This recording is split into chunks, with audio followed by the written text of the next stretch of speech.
Živijo alienčki, kako ste kaj? Vi, kad to gledate, ste vi vsi na TikToku, a bi me rad tam gledali v krajših verzijah, a vam je kul take dolge verzije gledati, kot 10 do 20 minut. Malo komentirajte, da malo vem razmisliti o tem. Čakaj nas true crime. Jaz bi rekla, da true crime zelo hitro lahko ločiš na dva sistema. V vsakem primeru so grozni. Zdaj pa imaš grozno v smislu, kad tujec ubije tujca, pa naj bo to otrok odrasel, majhen, star, kakorkoli že. In imaš pa true crime, kjer se zgodijo znotraj družine, ker si sploh uno. In ta je en izmed teh, kakor vidite, gre za true crime Nikki Whitehead in gre za enega najbolj krvavih umorov. Ta mamica je bila zabodena strani svojih lastnih dvojčic 80krat in tudi pretepena, vse skratka. Mlada mamica, bila je stara samo 34 let, ko sta bili njeni dvojčici stari 16 let in sta to grozljivo stvar storile.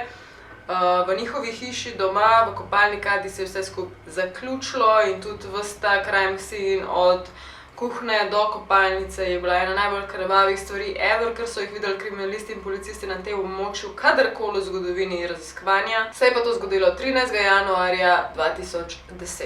Nikki je mamica postala oziroma zanostila pri 16 letih in ironično je to ista starost, pri kateri se je očitno dvojčicama do konca strgali. Zdaj zanimivo je, da ona je bila zelo mlada in tudi posledično je dala dvojčici takrat v varstvo k svoji mami, torej k njuni babici in kar nekaj let je ostala tam. Verjetno je tudi bolj za Nikki, da je naprej živela, se šolala in tako naprej, oziroma tako so se pač odločili. Na eni točki jih je pa vzela iz varstva babice nazaj k sebi in so živeli skupaj. Ena taka glavna stvar, ki je izstopala, je to, da od samega štarta je bila Nikki taka mami, ki je naredila za ti dve princeske vse. Imela jih je zelo rada, bili so simpatična družina na prvi pogled in ravnala z njima tako, da jih je hotela jima dati vse. Dala jima je razne plesne tečaje, razne pevske tečaje, bile sta povsod možno vključene in tudi bile sta A-students, torej odličnakinje sta bile, kar je vse skupaj zelo fascinantno. Jima je bila pa skupna tudi ena druga stvar, ki je pa prišla posledično, očitno z vsemi temi stvarmi, in sicer to, da nista na eni točki več znale sprejeti besede ne. Torej, ko je Nikki rekla ne, tega ne smeš, tistega ne smeš, ne smeš trave kaditi, ne smeš ven hoditi sred noči, ne smeš imeti fanta, ki je toliko let starejši od tebe.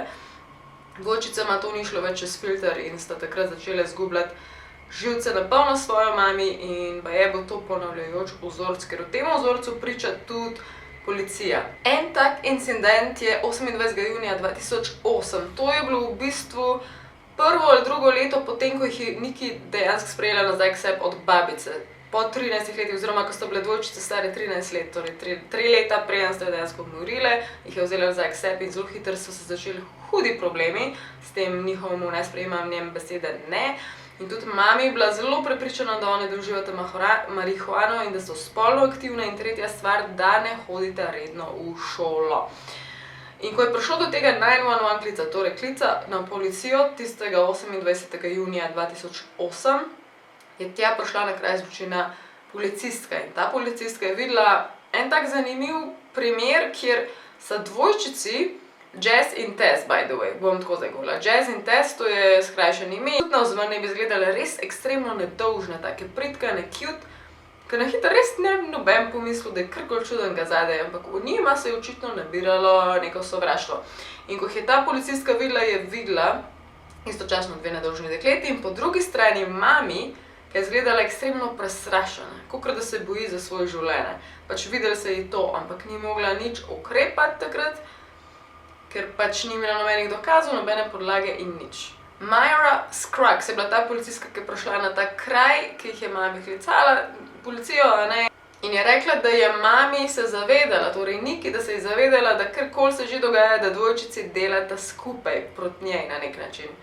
Kot sem rekla, ni bilo nobenega vzroka, da ona ostane in je preprosto šla. In kaj se je zgodilo? Pa je po nekaj minutah je Nikki klicala spet, v smislu napadena sem bila je histerična, vpila je, drla, se je želela je pač policijsko nazaj in policijska je prišla in kar je videla je bilo to, da je bila Nikki, torej mami, popraskana po vratu in poškodovana in po prsih, medtem ko na dvojčicah ni bilo nobenih vidnih sledi kakršnekoli bitke, branjenja. S tem, da njuni izgovori oziroma njuna zgodba je bila, da sta se samo branili, ker jih je mami napadla. Tako da ja, that was weird.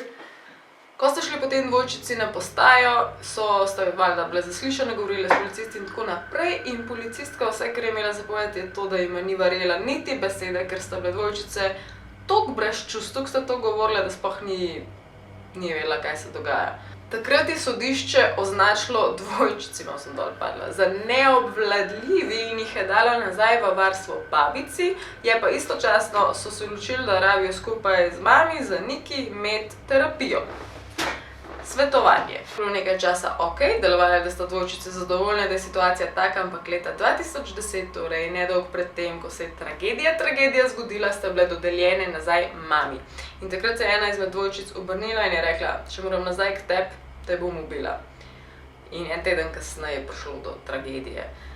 Torej, kako se je vse skupaj sploh zgodilo tistega dneva, 13. januarja 2010. Ena izmed dvojčic je pretekla po cesti nasproti temu policaju, cela krvava in je vpila, da ko sta prišli domov, oziroma ko je prišla domov, je videla svojo mami ubito. Na tej točki predvsem moram poudariti, da policisti niso razmišljali, to sta dve morilki, ampak so bili isto totalno v šoku, sploh ko so videli ta kraj zločina, njiju so lepo napakirali v avto in odpeljali na postajo.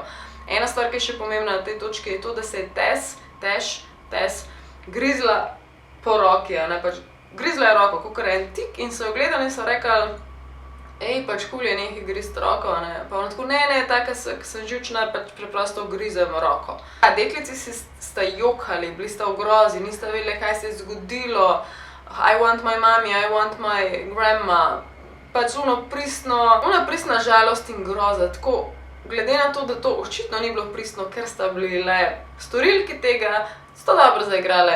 Na eni točki vidimo prav, upam, da najla posnetek Jazz pogleda gor direkt v kamero in potem, ko je videla, da je v bistvu na kameri in da jo snemajo, je začela govoriti o tem, kdo bi lahko to storil, kako je to grozno, kako je to možno. Take a look at how Taz looks directly at the surveillance camera. Knowing she's being filmed, giving an award-winning performance. I'm never gonna be happy now. Cause somebody was selfish and took my mom away. Dokler sta jih imeli skupaj v tisti sobi za zaslišanje, sta se ves čas objemali, stiskali, bili si v tolažbo, ena je sploh skozi jokala, druga se je zibala, ampak na eni točki, ko jih je policist vprašal, kaj še lahko naredim za vaju, načeloma normalen odgovor bi bil, dajte babico nama ali pa nekaj takega, ali pa we just wanna go home, ne vem, pač nekaj bolj čustvenega, ampak oni sta rekli, če lahko gledata CSI. In na tisti točki je policist oziroma kriminalist bil, tlej nekaj hudo narobe. Še ena omembe vredna stvar je, takoj na policijski postaji po par urah zasliševanja so videli, da imate ona dve še vedno gor rokavice. Zdaj v moji glavi še vedno, najprej sem tako, zaradi kraja zločina, da nov odtisov, ampak v bistvu najbrž zato, ker je bil januar in je bil najbrž mraz. Rekli naj, da sta dol rokavice in sta dali dol rokavice in pod rokavicami so bile praske in ugrizi. Ker je na hitro itak izgledalo tako, kaj hudiča se je dogajalo, ampak sta zelo hitro to odrinili, kao ne, mečkam predtem smo se jih slučajno stepla pa zdravsale, tako da. Na tem kraju zločina, torej v tej bajti, so policisti našli njihova krvava oblačila, ki so bile že dane v pralni stroj. Potem je bil belilo na preprogi, zelo očitno, da je nekdo hotel spucati vso to kri.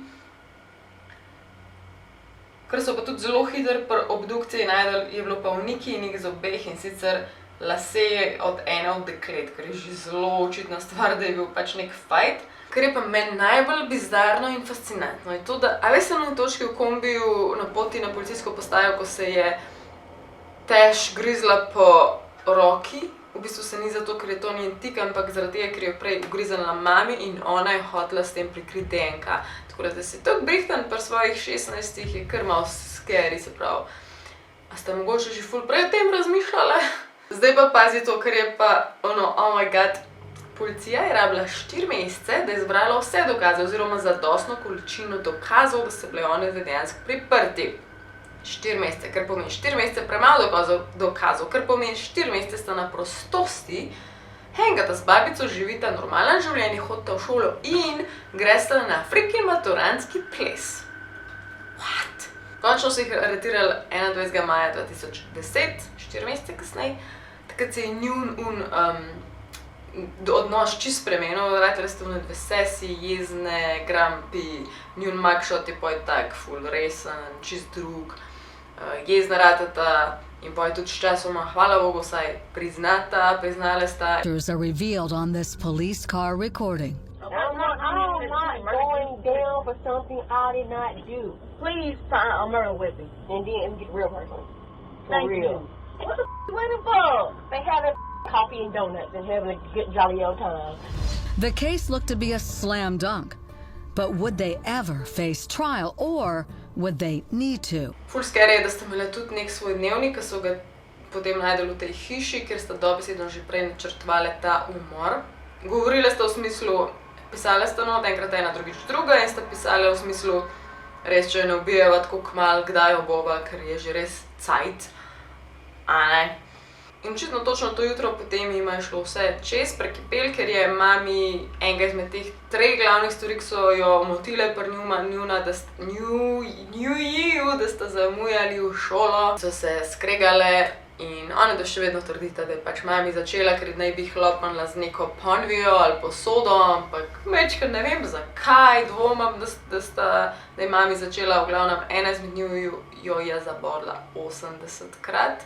Tudi pretepena je bila in tako naprej, se je pa fajtala in ravsala dolg časa, mogoče celo namerno, je tudi grizla, ker je hodila pustiti ta DNK, da se ve, kdo je krivc.